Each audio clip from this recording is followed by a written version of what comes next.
ایک سورہ فاتحہ 3 دفعہ سورہ توحید تمام مومنین مومنات معرومین تمام علماء تمام شہداء اور استاد شہید سبت جعفر شہید عارف حسینی کی بسم اللہ الرحمن الرحیم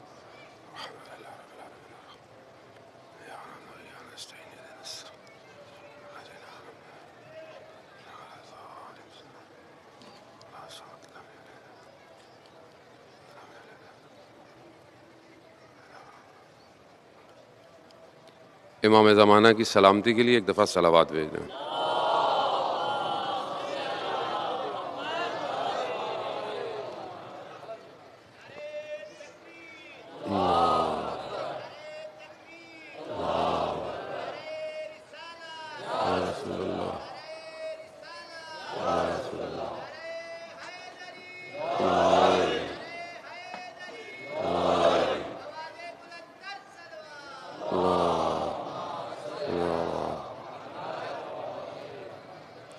لا حول ولا قوة إلا بالله العلي العظيم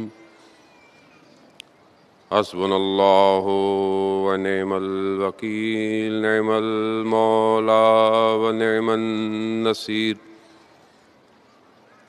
أعوذ بالله من الشيطان الرجيم بسم الله الرحمن الرحيم الحمد لله الذي يؤمن الخائفين وينجي الصالحين ويضع المستكبرين ويهلك ملوكا ويستخلف آخرين والصلاة والسلام على رسول الثقلين محبوب رب المشرقين والمغربين جد الحسن والحسين نبینا سیدنا ابی القاسم محمد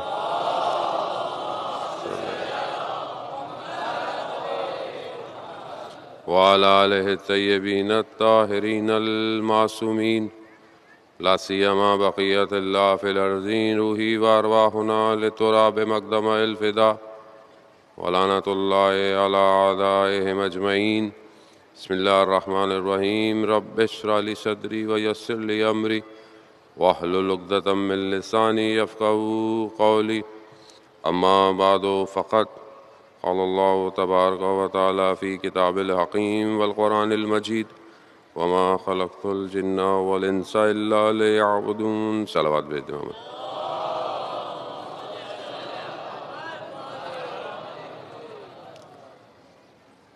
عزیزان سید الشہداء کربلا حق اور باطل کا ٹکراؤ ہے اور انسان ہر دور کے اندر اس ٹکراؤ کو دیکھ رہا ہے۔ ہمیں اپنے آپ کو یہ واضح کرنا ہے، اپنے آپ کے لیے اس بات کو روشن کرنا ہے کہ ہم کس طرف کھڑے ہوئے ہیں۔ ظاہری طور پر بعض اوقات انسان جو ہے وہ گفتگو کر جاتا ہے، نعرے بھی مار لیتا ہے، لیکن اپنے کردار اور اپنے عمل سے پتہ چلتا ہے کہ وہ کس بلاک میں کھڑا ہوا ہے۔ قرآن ان دو ٹکراؤں کا کافی جگہ ذکر کر رہا ہے۔ جیسے کہتے آپ کی خدمت میں پیش کیا کہ دعوت انبیاء ہے یہ کہ صرف خدا کی عبادت کرو اور اس کے علاوہ کسی اور کی عبادت مت کرو، اور نبیوں کو جو دو کام دیے گئے وہ سب کے لیے مشترک کام تھے۔ دو کام، ایک یہ کہ وہ لوگوں کو ڈرائیں بھی صحیح اور لوگوں کو بشارت بھی دیں، یعنی دونوں چیزوں کو بیلنس کریں۔ صرف ایسا نہیں ہے کہ صرف ڈراتے رہیں، مطلب صرف انسان جو ہے وہ ڈراتا ہی رہے۔ ایک عالم دین ایک جگہ کافی دن مجلس پڑھتے رہے اور لوگوں کو صرف ڈراتے رہے، خوف سے، قبر سے، قیامت کی ان سزاؤں سے، تو خواب میں سید الشہداء علیہ السلام کو دیکھا۔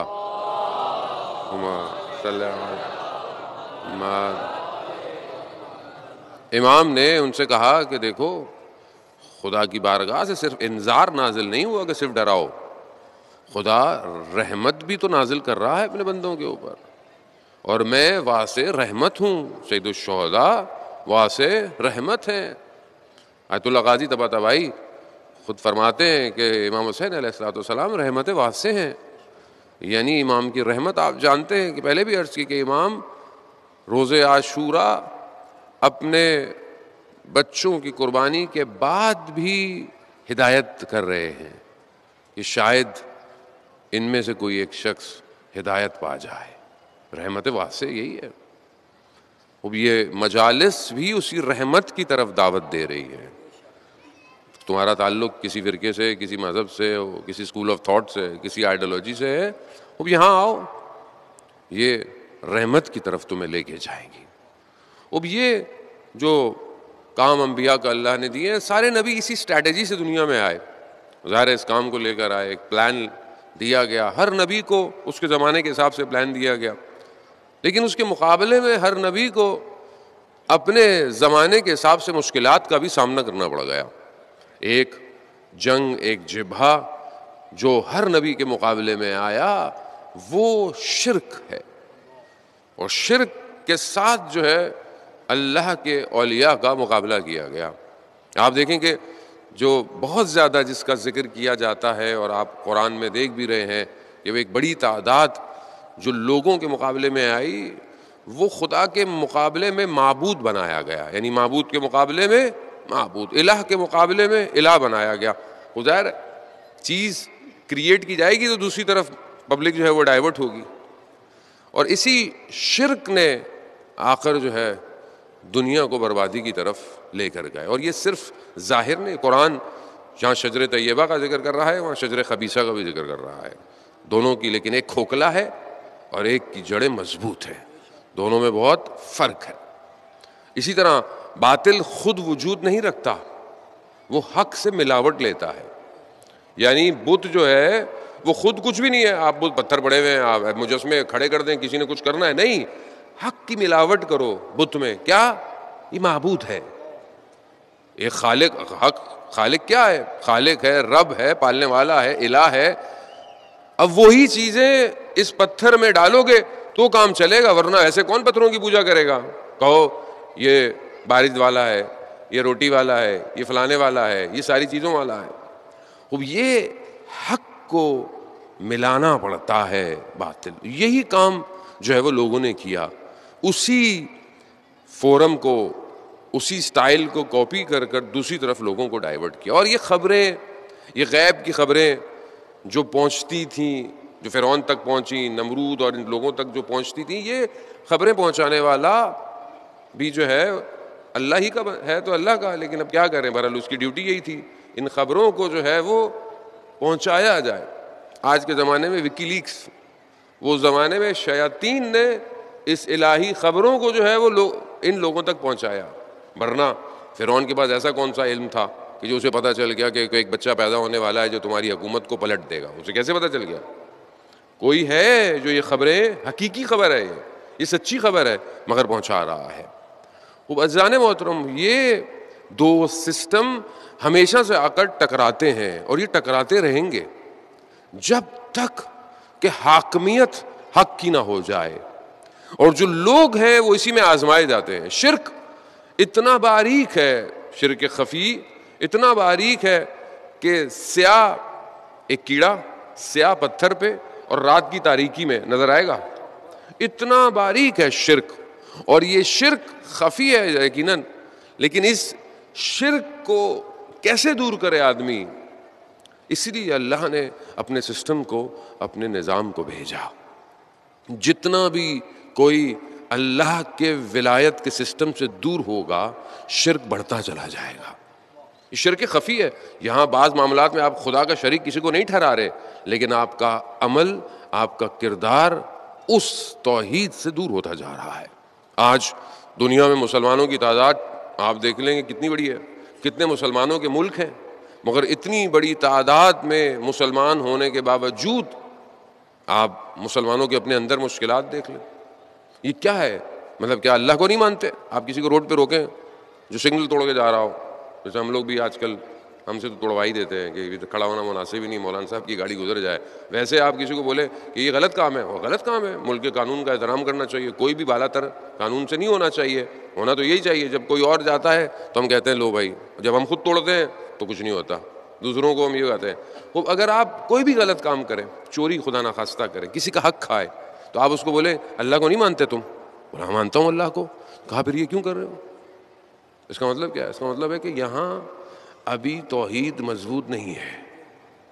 اور جتنا انسان عملاً ضعیف ہوگا اتنا وہ اپنے، ایسا نہیں ہے کہ وہ معبود کا انکار کر رہا ہے، نہیں، ولایت اس کے وجود پہ ظہور نہیں کر رہی.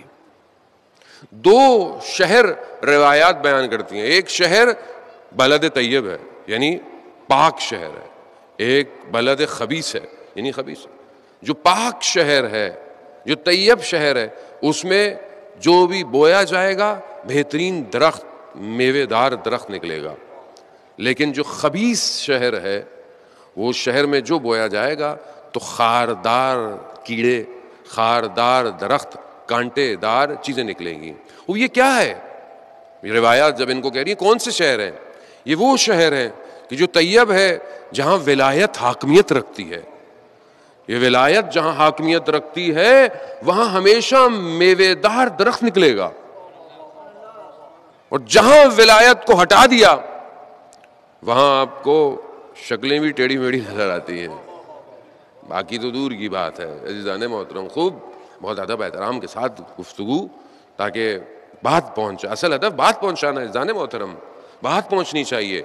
اب یہ جو ولایت کا شہر ہے، اب یہ جو طیب شہر ہے، مطلب کیا چاہ رہے ہیں کہ وہ جو دوسری طاقتیں ہیں وہ اس شہر کو چھوڑ دیں گی؟ نہیں، اس کا اپنا سسٹم ہے. اس نے اپنے سسٹم کو ڈیزائن کیا ہوا ہے کہ کیسے لوگوں کو کرپٹ کیا جائے. یہ کرپشن نئی نہیں ہے جو آج آپ کو دنیا میں نظر آتی ہے. یہ کرپشن بہت پرانی ہے. سب سے پہلے جو کرپٹ کیا ہے وہ شیطان نے کیا ہے. ابلیس نے آ کر لالچ دینا، لوگوں کو اکسانا. جب آپ نے وہ واقعہ سنا کہ جب مکہ والے مایوس ہو گئے، ان کی سمجھ میں نہیں آ رہا کہ یہ ایک اس شخص کو کیسے روکیں، یہ جو اتنا ہمارے پورے سسٹم کو ہلا رہا ہے. میں نے آپ دیکھیں کہ جو کئی عرصے سے بتوں کی پوجا کرتے تھے، جنہوں نے خانہ کعبہ میں پتہ نہیں کتنے بت رکھے ہوئے تھے، ان بتوں میں کتنی کیٹیگریاں تھیں، اور دوسرے شہروں سے لوگ آتے تھے اور بت کا طواف اور ان کی اپنی عبادتیں جو بھی یہ کرتے تھے، تو جو آس پاس تھے ان کا پورا سیٹ اپ تھا نا، ان کا بزنس تھا، ان کے کاروبار چلتے تھے، ان کے میلے لگتے تھے. اب وہاں ایک شخص آیا ہے اور ان سب کی نفی کر رہا ہے، تو انہیں تو اپنی دکانیں بند ہوتی ہوئی نظر آئیں. کیوں؟ کیونکہ وہ حیات دنیا کے طلبگار تھے. سورہ توبہ میں پروردگار جب کچھ آیتیں جو نازل ہوئی ہیں جن کا تعلق جنگ تبوک سے ہے، کہ جب رسول خدا نے کہا کہ جاؤ، کیونکہ جنگ تبوک کا معاملہ روم بہت دور تھا، تو یہ آیتیں کسی اور کے لیے نہیں ہے. یا ایھا الذین آمنوا، ان لوگوں کے لیے جو ایمان لے کر آئے ہیں. کیا کہہ رہا ہے پروردگار ان سے کہ یہ تم حیات دنیا کی خاطر، رسول خدا کہہ رہے تم سستی کر رہے ہو. کس کی خاطر؟ کس چیز کی خاطر تمہارے وجود میں کسالت آ رہی ہے کہ تم کہہ رہے ہو کہ بہت دور ہے یا جانا نہیں ہے، یا کیوں؟ حیات دنیا. دنیا جب رونق بن جائے تو پھر انسان خدا کی بارگاہ میں اپنے نبی کے پیغام کو بھی صحیح طرح نہیں سنتا. اب یہی وجود، یہی چیز، یہ جو ہماری زندگی کے اندر ہے، اب یہی ہے کہ یہ سسٹم بڑا ڈیزائن سسٹم ہے. حضرت رسول خدا نے جب یہ اعلان کیا، انہوں نے پوری کوشش کی. صلی اللہ علیہ وسلم. اب آپ دیکھیں نا کہ توحید کے مقابلے میں کتنے سسٹم جو ہیں وہ تاریخ میں آئے. جڑ ایک ہی ہے ان کی، کھوکھلی ہے، لیکن وہ اپنی کوشش سے پیچھے نہیں ہٹ رہے. جب سب جو ہے وہ مکہ کے قبیلے مایوس ہو گئے، بیٹھے ہوئے ہیں، پلاننگ کر رہے ہیں کہ اب کیا کریں، تو ایسے میں کون ایک بوڑھا سا بندہ ان کے پاس آیا اور اس نے ان کو مشورہ دیا. کیا مشورہ دیا؟ کہ مار دو. کہا کیسے مارے؟ بنی ہاشم سے ہے، قبیلہ بہت بڑا ہے، قریش بنی ہاشم میں ہے. کہا تو ایسا کرو، سارے قبیلوں سے ایک ایک بندہ جمع کرو اور پھر مار دو. تاکہ کسی پر الزام آئے بھی تو اتنے قبیلوں سے کون لڑے گا. اب یہ جو پلاننگ، یہ جو اسٹریٹجی دی گئی ہے، یہ ان مکہ والوں کے ذہن میں تھوڑی تھی کہ جو بتوں کی پوجا کیا کرتے تھے. انہیں کیا پتا، ان کو تو گھر بنانے نہیں آتے تھے. جس جہالت کی زندگی وہ زندہ رہ رہے تھے، یہ تو رسول نے آ کر ان کو کہاں سے کہاں لے گئے. جب یہ انہوں نے پوری پلاننگ کی، اور بہرحال اپنی پوری پلاننگ، یعنی شیطان کا یہ آخری کارڈ تھا ظاہراً مکہ میں کہ جو اس نے کھیلا. دشمن جب سارے ذریعوں سے، کرپشن کے طریقوں سے ایک فرد کو گرا نہ پائے، آخری حربہ کیا ہوتا ہے؟ اس شخص کو ڈیلیٹ کر دو، اس شخص کو حذف کر دو، ہٹا دو. یہی پلاننگ تھی.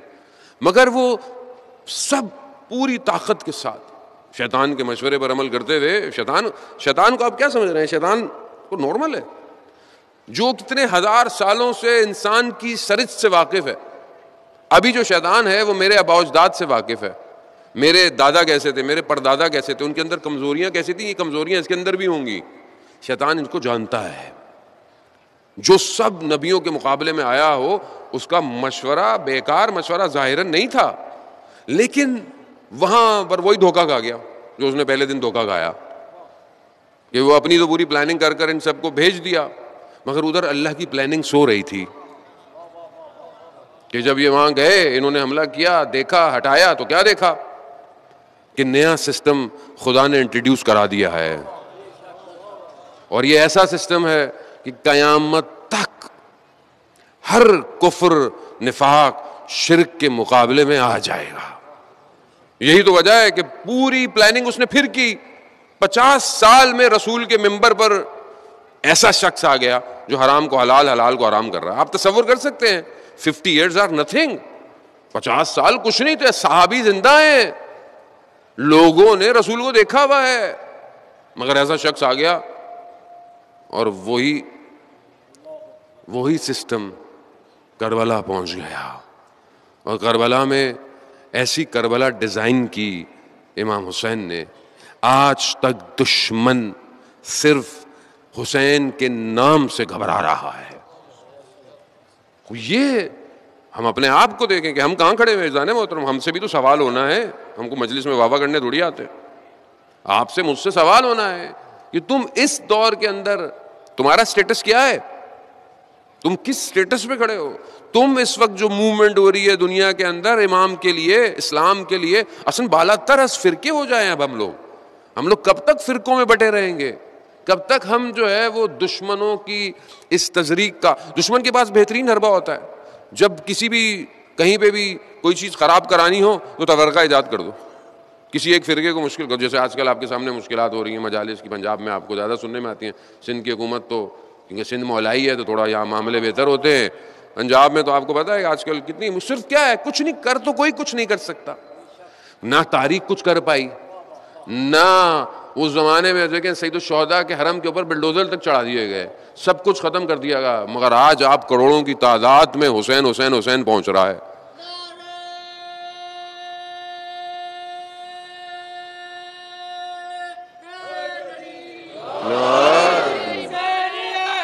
زندہ باد، زندہ باد، مردہ آباد، مردہ آباد. اللہم صلی علی محمد.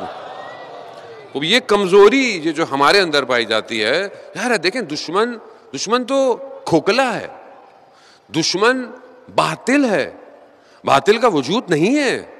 باطل حق کا سہارا لیتا ہے، کوئی نہ کوئی احساسات کا سہارا لیتا ہے، کوئی نہ کوئی حقیقت کا سہارا لیتا ہے.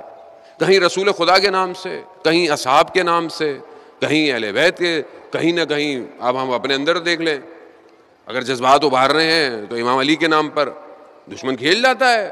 کیونکہ دشمن کھوکھلا ہے، وہ یہ سہارے لے کر نفوذ کرتا ہے، اور یہی نفوذ پھر اندر سے پھینک دیتا ہے. کمزوری ہماری اپنی ہے، کیونکہ ہم سب بٹے ہوئے ہیں.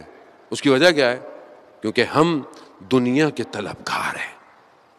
حیات الدنیا خوبصورت ہے، دنیا کی زندگی ہمیں سب کچھ لگتی ہے. مگر انسان حقیقتاً اس بات کو دیکھتا ہو کہ اسے اس دنیا سے بہت جلدی جانا ہے تو کیا وہ دین کے معاملے میں کوتاہی کرے گا؟ جسے یہ بتاؤ کہ یہ میری آخری نماز ہے تو کیا وہ نماز کو ترک کرے گا؟ ایک اولیاء خدا اپنی ہر نماز کو ایسے پڑھتے تھے جیسے یہ ان کی آخری نماز ہے. ابھی آپ کو مجھے پتہ چل جائے کہ بھائی یہ جو فجر آ رہی ہے یہ آخری ہے, کیسی نماز پڑھوں گا میں فجر کو؟ سر سجدے سے نہیں ہٹاؤں گا تاکہ میں مروں تو سجدے میں ہی کچھ اچھا پیکیج ہو جائے میرا وہاں پہ بھی کہ بھائی سجدے میں مرا تھا. کتنا خوش ہوتے ہیں نا ہم لوگ کہ جی نماز کی حالت میں مر گئے, جی ماتم کرتے ہوئے مر گئے, مجلس میں مر گئے, زیارت پہ مر گئے. کیوں خوش ہوتے ہیں ہم لوگ؟ اداسی تو ہوتی ہے, غم تو ہوتا ہے اپنے کا, لیکن ایک خوشی بھی تو ہوتی ہے کہ جو اچھی جگہ سے چلا گیا. خوب یہ ہر آدمی جاتا ہے. خوب کیا میں اپنی عبادت کو یہ سمجھ کے کر رہا ہوں؟ میں اپنے کسی خدا نہ خواستہ انسان گناہ کرتے ہوئے مر جائے,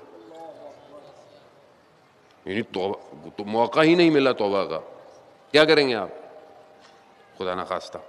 جانے محترم, اس کا مطلب ہے کہ لمحہ لمحہ پریسائزلی آپ کا ملی سیکنڈ بھی جو ہے نا وہ سیف ہو رہا ہے, اس کے اندر بھی آپ کو نوٹ کیا جا رہا ہے. آج معاشرے میں جو بگڑتی ہوئی چیزیں ہیں, فساد اخلاقی ہے, اخلاقی برائیاں ہیں, چوری ہے, جھوٹ ہے, حسد ہے, بغض ہے, کینہ ہے, خود پسندی ہے. معاشرے میں گھروں کے اندر لڑائیاں, مال کی خاطر, گھر کی خاطر, رشتوں میں نفرتیں, کس وجہ سے ہیں؟ کیونکہ ہم اس حیات دنیا کو سب سمجھ بیٹھے ہیں. ایک دوسرے سے ناراض کیوں ہے؟ اس نے بلایا نہیں, اس نے یہ نہیں کیا, اس نے وہ نہیں کیا. خوب کیا ہو گیا؟ کتنے دن زندہ رہنا ہے تم نے؟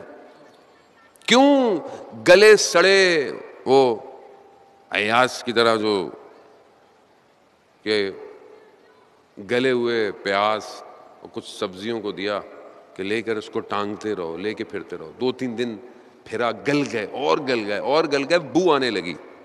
کہا نہیں چلا جاتا.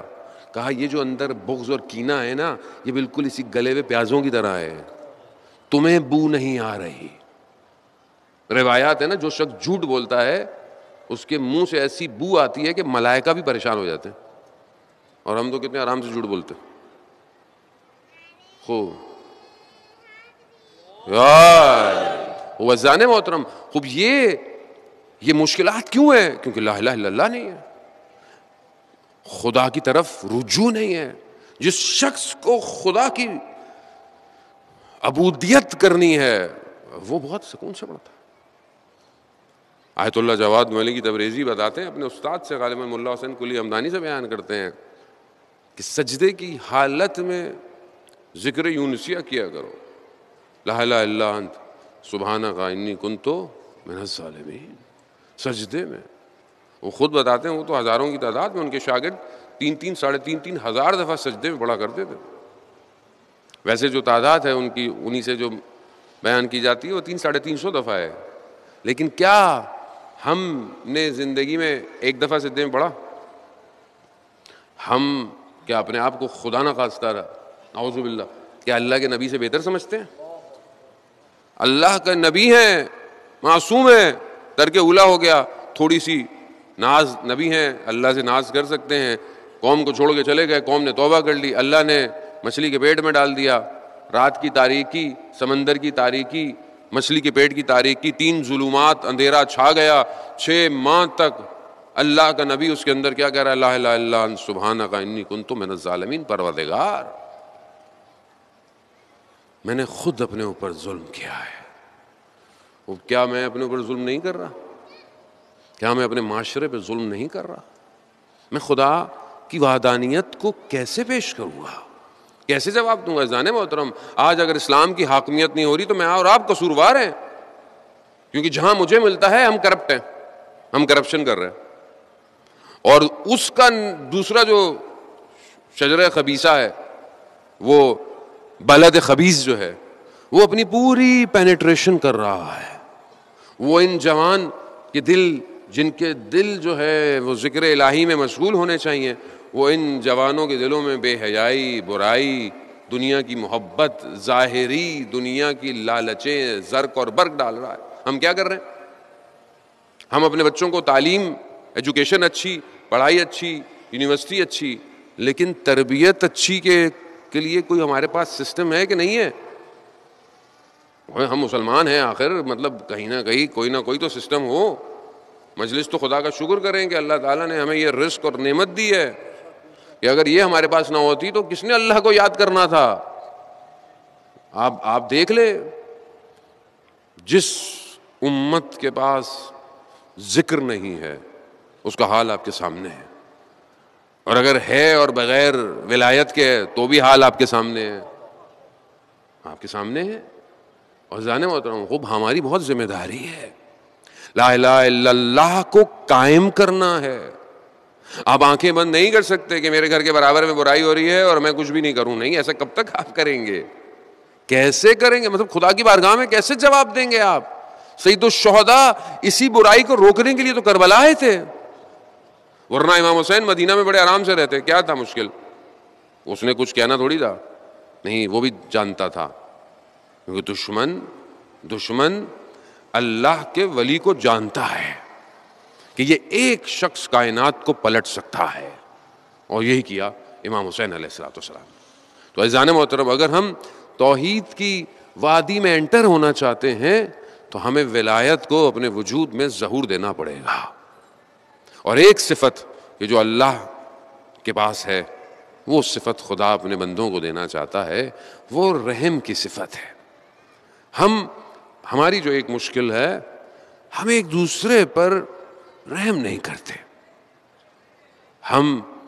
آپ دوسرے معاشروں کی تعریف کرتے ہیں بعض اوقات، جی فلانے معاشرے میں دیکھیں کتوں کا کتنا خیال رکھا جاتا ہے، بڑے بڑے اچھے لوگ ہیں۔ بھائی وہ کتوں کا ہی خیال رکھتے ہیں، انسانوں کا خیال نہیں رکھتے۔ وہ اگر انسانوں کا خیال ہوتا تو انسان اتنی تذلیل میں نہ ہوتا۔ اسلام جانور کے حقوق بھی بیان کر رہا ہے، لیکن آپ مسلمان تو بنے پہلے، سب سے پہلے تو انسان کے حقوق کا خیال رکھیں۔ رحمانیت یہ خدا کی طرف سے، یہ خدا نے ماں کو دی ہے، ماں کو نہ دی ہوتی تو ماں بچے کو حمل میں نہ رکھتی۔ 9 ماہ جو ماں حمل میں اپنے بچے کو رکھتی ہے، یہ خدا کی رحمانیت ہے۔ اس کے اندر بچہ رو رہا ہو، گریا کر رہا ہو، ساری رات سوتی نہیں ہے، کس نے ڈالی ہے رحمانیت؟ خدا نے ڈالی ہے۔ آپ چل رہے ہیں رستے سے، آپ نے پتھر سائڈ پہ کر دیا، کیوں کیا؟ شاید کوئی گر نہ جائے، چوٹ نہ لگ جائے۔ یہ آپ کے اندر کہاں سے آیا؟ کس نے دیا آپ کو؟ جیسے ہی یہ کم ہو جاتا ہے نا، تو پھر آدمی کیا کہتا ہے؟ پڑھا رہا ہے بھائی، مجھے اس سے کیا؟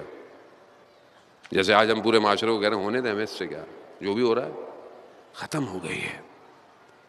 اور روز قیامت میں اگر کوئی جنت میں جائے نا تو اسے اتنا پریشان یا اسے تو خوش ہونے کی ضرورت نہیں ہے، کیوں؟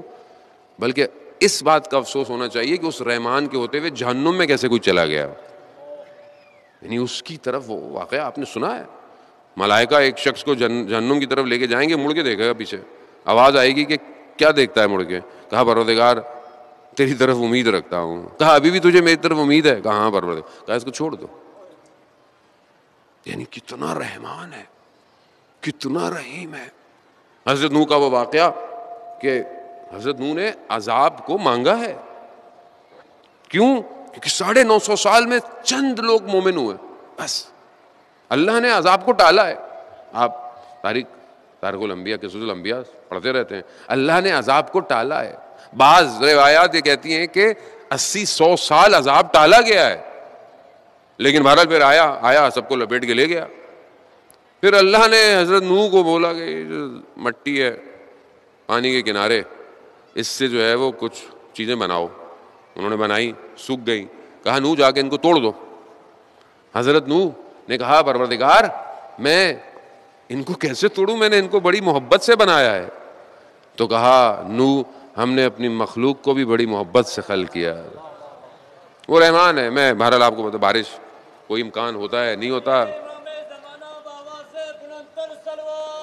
اللہم صلی علی محمد علی محمد۔ بہرحال اللہ اکبر یا رسول اللہ یا علی۔ وزان محترم، اللہم صلی علی محمد۔ وقت جو ہے وہ تھوڑا ہے، پتہ نہیں شاید تیز ہو جائے، اب بہتر ہے کہ میں چند جملے آپ کی خدمت میں عرض کروں، مخصوصی رات ہے ویسے بھی۔ عزیزان محترم، خوب یہ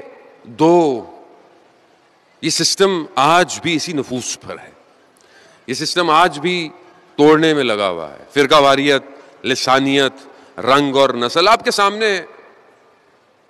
ملک کے حالات ایسے ہیں کہ بہت ساری باتیں آپ ڈر کے مارے کرتے بھی نہیں ہیں. بہرحال ملک میں بھی تو رہنا ہے بھائی، کیا کریں. تو لوگ غلط بھی تو پھر پورٹریٹ کر دیتے ہیں، میڈیا ویسے بھی آج کل بہت تیز ہے. لیکن آپ کے سامنے ہے نا دنیا پرستی ہے. حیات دنیا کی مثال آج کیا ہے کہ دیکھیں دنیا میں کتنا امن تھا، اور امن لیکن خام خواہ یوکرین نے وار شروع کر دی.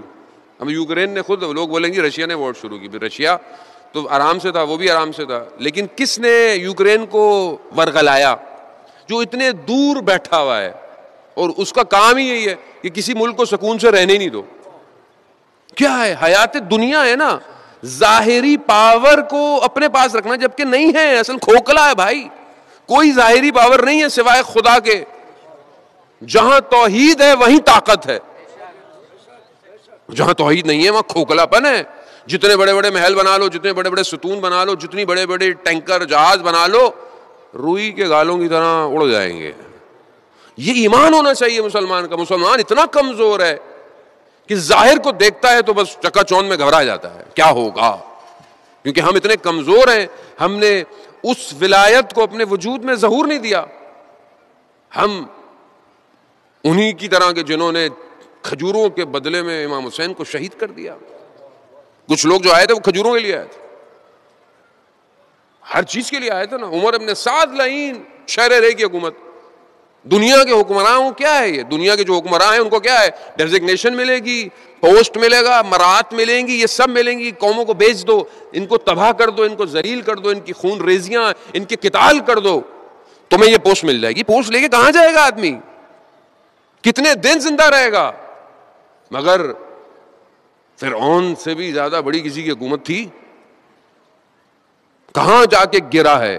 اسی پانی میں جا کر کہ جس پانی کو موسیٰ کے رب نے راستہ کھولا تھا، وہیں جا کر مارا. اور خدا کی خدائی نے بھی دکھایا کہ تو جو اپنے آپ کو رب کہتا ہے، میں تجھے پانی میں ایسا ماروں گا کہ عبرت بن جائے گا. مگر اتنا ہی رب تھا تو پانی کو تھوڑی دیر خشک رکھتا نہیں. یہ مگر مسلمان کیونکہ تعلیمات حقیقی توحید سے دور ہے، اس لیے کھوکھلا ہے، ڈرتا ہے، خوف ہے. جانے محترم، خدا یہی تو بار بار کہہ رہا ہے، تم حیات دنیا، تمہیں دنیا ایسی ہو گئی ہے کہ تم رسول کی بات نہیں سنتے. مولا متقیان ہے جو بلاغہ میں کوفہ والوں کو کیا کہہ رہے ہیں؟ صلی اللہ علیہ خوب کیا کہہ رہے ہیں مولا متقیان کہ میں جب تمہیں لڑنے کو کہتا ہوں تم کہتے ہو ابھی سردی ہے، پھر کبھی کہتے ہو گرمی ہے. کیوں؟ حیات دنیا، دنیا تمہارے لیے عزیز ہو گئی ہے. ہماری بھی دنیا ہمیں عزیز ہے. میرا کام چل رہا ہے، میرا بزنس چل رہا ہے، میری پڑھائی چل رہی ہے، میرا پیکج چل رہا ہے، مجھے اس سے کیا؟ میرے گھر میں میری بہنیں بیٹیاں حجاب کرتی ہیں کہ نہیں کرتی، مجھے اس سے کیا؟ مجھے اس سے کیا حرام لقمہ کھا رہا ہوں کہ حلال لقمہ کھا رہا ہوں، مجھے اس سے کیا؟ میرے گھر میں گانے بج رہے ہیں، مجھے اس سے کیا؟ مجھے اس سے کیا فرق؟ خوب یہ دنیا کتنے دن کی ہے جس سے آپ دل لگا کے بیٹھے ہوئے ہیں؟ وہ اپنی زندگی میں عبادت بندگی کی طرف آئیں، وہ سجدوں کو طولانی کریں. لا الہ الا انت سبحانک انی کنت من الظالمین. تو پھر خدا کی بھی آواز آئے گی نا، فاستجبنا لہ ونجیناہ من الغم وکذالک ننجی المؤمنین. خدا ہی ہے جو نجات دے، کوئی نجات نہیں دے گا. یہ دنیا نے دھوکہ دیا ہوا ہے آپ کو نجات دینے کا. یہ ظاہری طاقتیں دھوکہ ہے، یہ فیک ہے. وہ مسلمانوں کو سب سے پہلے تو خدا کی طرف آئیں. جب خدا کی طرف آئیں گے خدا خود راستہ دے گا. اور کم از کم اپنے ملک کو ہم بہتر کریں. جانے محترم، کم از کم انسان اپنے گھر کو تو اچھا کرے. جب آپ اپنے گھر کو اچھا کریں گے تبھی تو دنیا اچھی ہوگی. گھر اچھا نہ ہو، انسان بعض اوقات اپنے گلی یا بلدیہ پر کمپلین کرتا ہے. بھائی آپ کی گلی کے سامنے اگر کوئی چیز خراب ہے تو آپ کا بھی تو حق بنتا ہے. اگر ان میں صلاحیت نہیں ہے تو آپ خود کچھ بہتر کر لیں. گھڑا آپ کے گھر کے سامنے دھڑ دھڑ آپ کی اپنی گاڑی لگتی ہے تو بھائی 2-4 سیمنٹ کی بوریاں اگر لگا کر اگر آپ اس کو بند کر دیتے ہیں تو کیا نقصان ہے؟ لیکن نہیں، کیونکہ میں خود اپنے آپ کو ہی نہیں جانتا. میں نے اپنی زندگی کے گڑھے پر نہیں کیے, میں گلی گڑھے کہاں سے پر کروں گا؟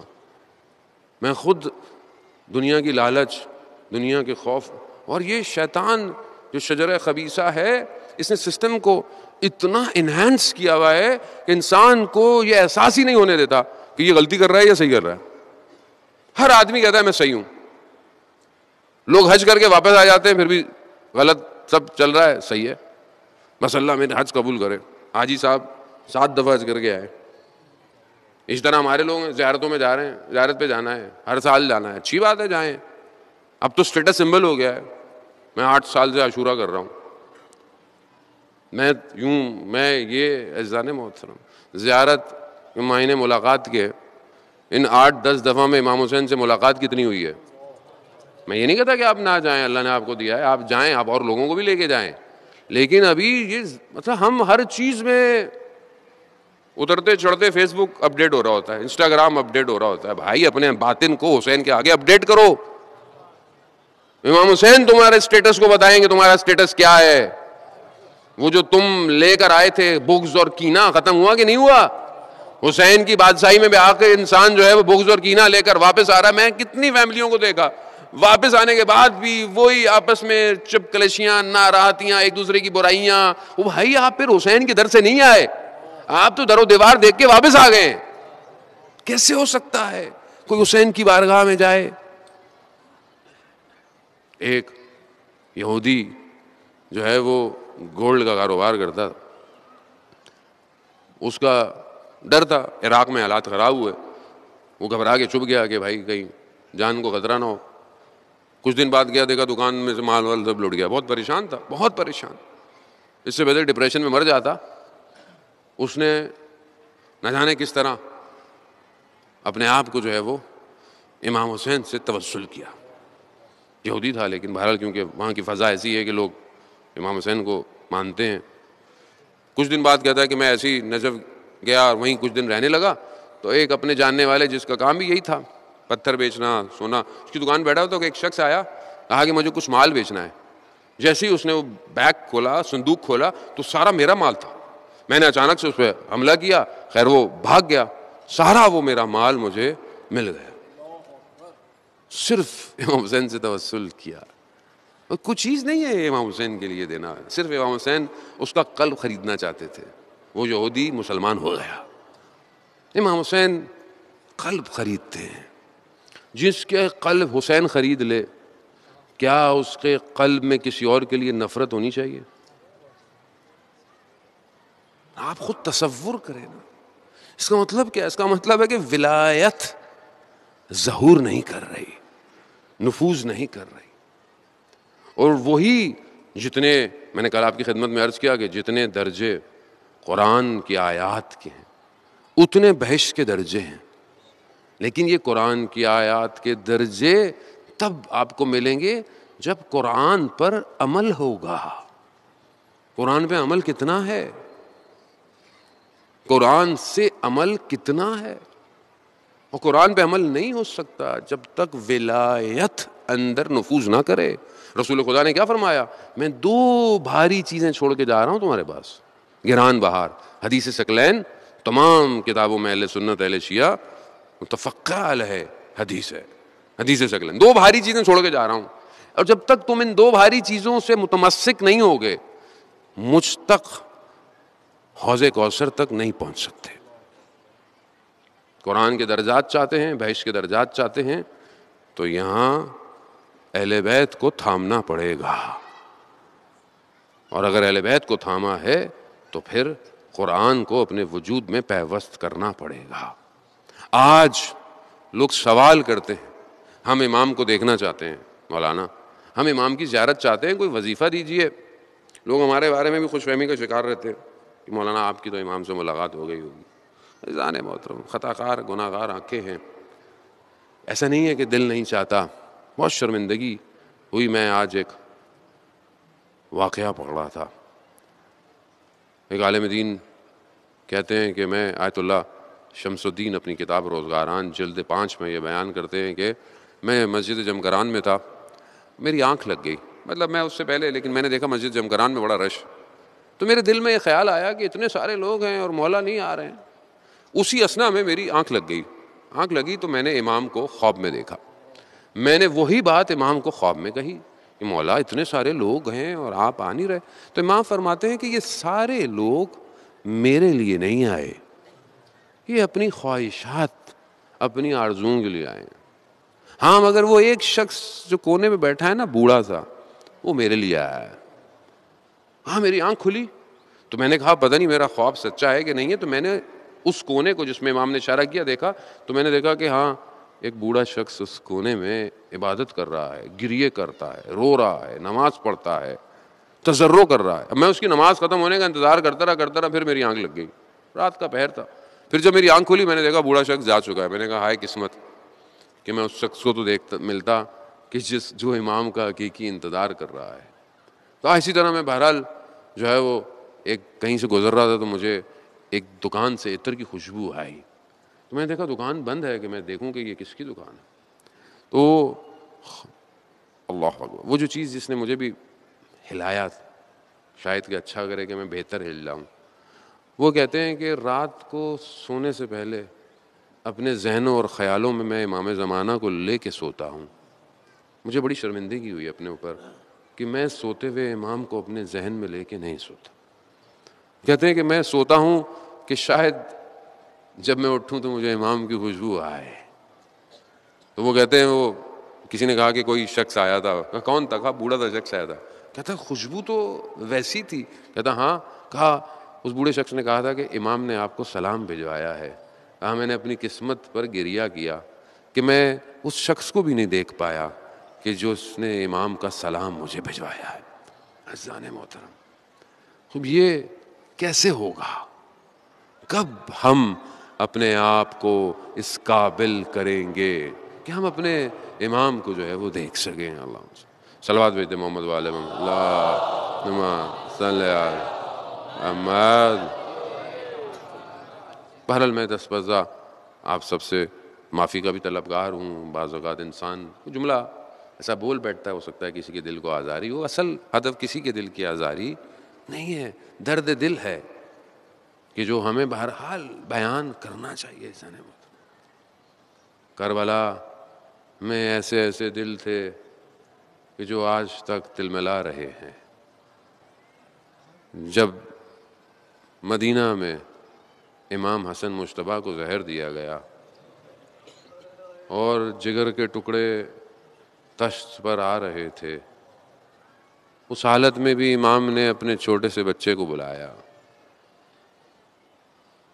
اور اس کو ایک خط سا لکھ کے دیا اور تعویذ نما اس کے ہاتھ پہ باندھ دیا گیا. اور یہ کہا کہ بیٹا جب بہت مشکل آئے نا زندگی میں, اور ماں کو یہ تجویز کیا کیونکہ وہ تو حضرت قاسم تو چھوٹے سے ہیں, کہ جب بہت مشکل آئے زندگی میں تو اس تعویذ کو کھول لینا. مگر حضرت قاسم کی زندگی میں مشکل کیسے آتی؟ جس کا چچا حسین ہو, جس کے چچا حضرت عباس ہوں, اسے ساری زندگی میں کیسے مشکل آتی؟ نہیں آئی مشکل. عاشورہ, شب عاشورہ ہو گئی, ہر ماں اپنے بچے کو تیار کر رہی ہے. قاسم کی ماں بھی قاسم سے یہی کہہ رہی ہے, بیٹا قاسم صبح دیر نہیں کرنا اپنے چچا جان. شب عاشورہ جب خیموں میں سب بیٹھے ہوئے ہیں, امام سب کو ان کے مقامات بتا رہے ہیں, یہ بچہ بھی خیمے میں پیچھے بیٹھا ہوا ہے. مقاتل یہی بیان کرتی ہیں, چھوٹا ہے. جب اس نے دیکھا کہ سب کو کہہ دیا, مجھے کچھ نہیں کہا گیا, سلام ہو بنی ہاشم کے جوانوں پر. عجیب معرفت تھی ان کو. کیا کہتا ہے, چچا جان کیا ہماری باری نہیں آئے گی؟ یہ سننا تھا امام حسین علیہ السلام کا. امام نے, عزیزان محترم میں یہاں بہرحال ایک بات ضرور کہوں گا, اور یہ ہمارے معاشرے کا بڑا المیہ ہے. ہم نے کربلا والوں کو اپنی زندگی میں شامل نہیں کیا. اگر آج ہمارے لیے یہ 13 سال کا بچہ رول ماڈل ہوتا نا, تو ہمارے بچے قاسم بننا چاہتے، ہم نے اپنے جوانوں کو قاسم نہیں بنوایا، کہ جس کے وجود قاسم تقسیم سے ہے نا، یعنی جس کے ٹکڑے ہو جائیں۔ اب اس بچے نے سے پوچھا امام حسین نے، اب امام حسین بھی جانتے ہیں، ظاہر ہے بچہ تو بچہ ہے، لیکن بچہ بھی تو امام حسن کا بیٹا ہے نا، یہی پوچھا، بیٹا موت آپ کے لیے کیا ہے؟ جناب قاسم فرماتے ہیں، چچا جان موت میرے لیے احلی من الاصل، شہد سے بھی زیادہ میٹھی ہے۔ یہ جملہ خطابت کا جملہ نہیں تھا، یہ معرفت کا جملہ تھا۔ یہ لا الہ الا اللہ جس وجود میں اتر جائے یہ اس کا جملہ، موت میرے لیے شہد سے بھی زیادہ میٹھی۔ تو امام حسین نے کہا، قاسم نہ صرف آپ کی باری بلکہ آپ کے بھائی علی اصغر بھی شہید ہو جائیں گے۔ بنی ہاشم کا خون تھا، جوش کھا گیا، کہا چچا جان مگر دشمن خیموں تک آ جائیں گے؟ کہا نہیں بیٹا، ہم خود علی اصغر کو لے کے جائیں گے۔ حاضران محترم، روز عاشور آئی، ابھی شبیہ تبرغات برآمد ہوگا۔ اب یہ راتیں آہستہ آہستہ اپنے آخری مقاموں کی طرف بڑھ رہی ہیں، ظاہر ہے یہ چند راتیں ہی رہ گئی ہیں، ہر رات کہیں نہ کہیں کسی فرد سے منسوب ہے۔ گلشن زہرا آہستہ آہستہ بکھرتا جا رہا ہے، بکھرتا جا رہا ہے۔ دیکھا ام فرما نے قاسم خیمے میں بیٹھے ہوئے ہیں، سر جھکائے۔ کہا بیٹا کیا ہوا، آپ ابھی تک گئے نہیں؟ کہا میں کئی دفعہ گیا ہوں مگر چچا مجھے اجازت نہیں دے رہے، جب بھی جاتے حضرت قاسم امام حسین اجازت نہیں دیتے، نور نظر ہے، اپنے بھائی کا بیٹا ہے، کیسے اجازت دے؟ تو ماں کو وہ بات یاد آئی جو امام حسن نے اپنی شہادت کے وقت کہی۔ کہا بیٹا قاسم، آپ کے بابا نے ایک تعویذ آپ کو پہنایا تھا اور یہ کہا تھا کہ جب بہت مشکل پڑ جائے نا تو اس کو کھول لینا، بیٹا اس سے مشکل زندگی میں کوئی اور وقت نہیں آئے گا، اس سے مشکل کوئی اور وقت نہیں آئے گا۔ قاسم نے اس تعویذ کو کھولا تو اپنے بابا کا خط تھا، اس کو چوما، آنکھوں میں مس کیا، آگے اپنے بابا کی تحریر پڑھی۔ کہا بیٹا قاسم، جب یہ دیکھو کہ دشمن نے چاروں طرف سے تمہارے چچا کو گھیر لیا ہے نا، تو جان دینے میں دریغ نہیں کرنا۔ بس عزاداران محترم، یہ پڑھنا تھا، حضرت قاسم کے چہرے پر ایک خوشی آ گئی۔ اللہ اکبر، اللہ اکبر، کیسے جوان ہیں یہ جو اپنی جان کا نذرانہ پیش کرنا چاہتے ہیں، عشق کے دریا میں ڈوبنا چاہتے ہیں۔ جیسے بڑا اب جب حضرت قاسم امام حسین کی طرف آ رہے ہیں نا، تو اب حضرت قاسم کے چلنے سے امام حسین کو پتہ چل گیا کہ اب یہ سفارش لے کے آ رہا ہے۔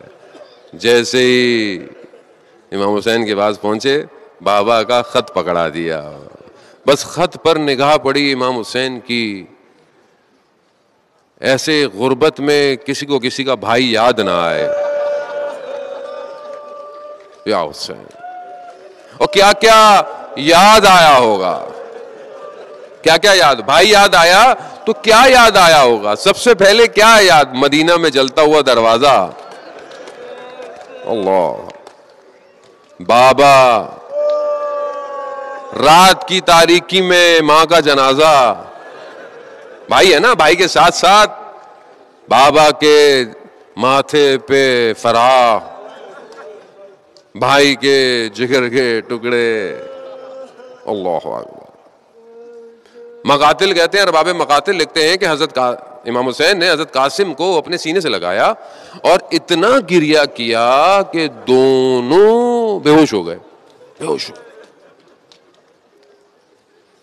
اور اس سے پہلے بعض مقاتل یہ بھی بیان کرتے ہیں کہ حضرت قاسم پہلے اتنا آئے تھے کہ اپنے چچا کے پاؤں میں پڑتے تھے، چچا جانے تھے، چچا جانے تھے، چومتے تھے۔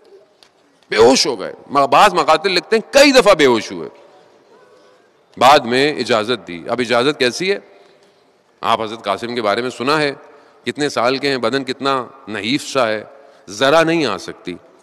وہ جو خول سر پہ پہنا جاتا ہے وہ بھی نہیں آیا, امامہ پہنایا گیا, تلوار دی گئی, گھوڑے پہ بھیجا گیا. راوی کہتا ہے ایسے لگ رہا ہے کہ چاند کا ٹکڑا جا رہا ہے, کیونکہ حسن کا چشم حور عین ہے. جنگ تو لڑی, چند لوگوں کو جن کو وار کیا وہ ایک ہی شخص کے بیٹے ہیں, اس شخص کو تحش آ گیا. بس عزاداران محترم, بس جو ہے وہ چند دقیقے اور آپ سے التماس دعا.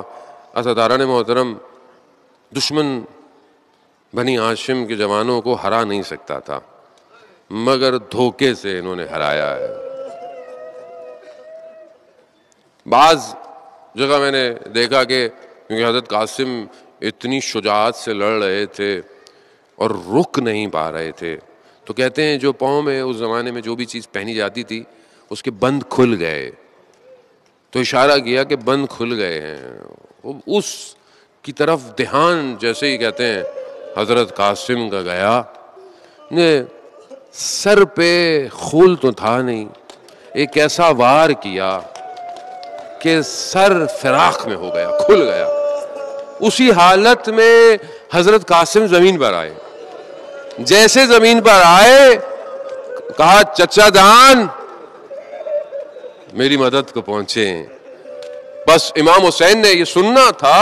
امام حسین اتنی تیزی سے آئے جیسے کوئی پرندہ بادلوں کو چیرتا ہوا زمین کی طرف آ رہا ہوتا ہے. وہ شخص جس نے یہ سر پر ضربت ڈالی تھی, اس نے چاہا کہ میں سر کو تن سے جدا کروں, مگر امام نے آتے ہی ایسی ضربت لگائی اس کا بازو قلم ہو گیا. اس نے شور مچایا بچاؤ. اس کے شور نے دشمن کے لشکر کے گھوڑوں کو دائیں کو بائیں طرف, بائیں دائیں طرف ہو گئے. اب آپ خود سمجھ سکتے ہیں ہر گھوڑے کی ٹاپ میں قاسم کہتے تھے چچا جان, نہیں نہ جانے کیا ہوا.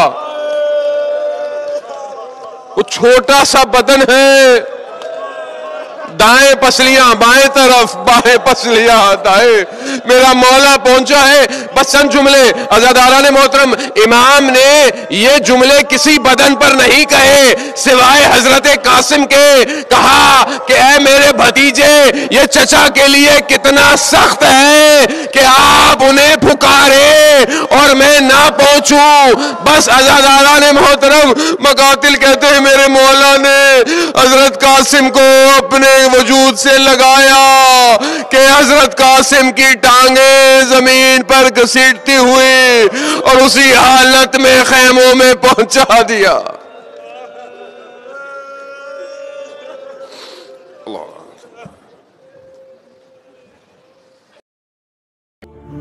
برائے مہربانی ہمارے اس چینل کو لائک کیجیے, شیئر کیجیے, کمنٹ کیجیے اور سبسکرائب کیجیے اور بیل آئیکن کو پریس کیجیے تاکہ آگے بھی ہماری ویڈیوز آپ کو برابر ملتی رہیں.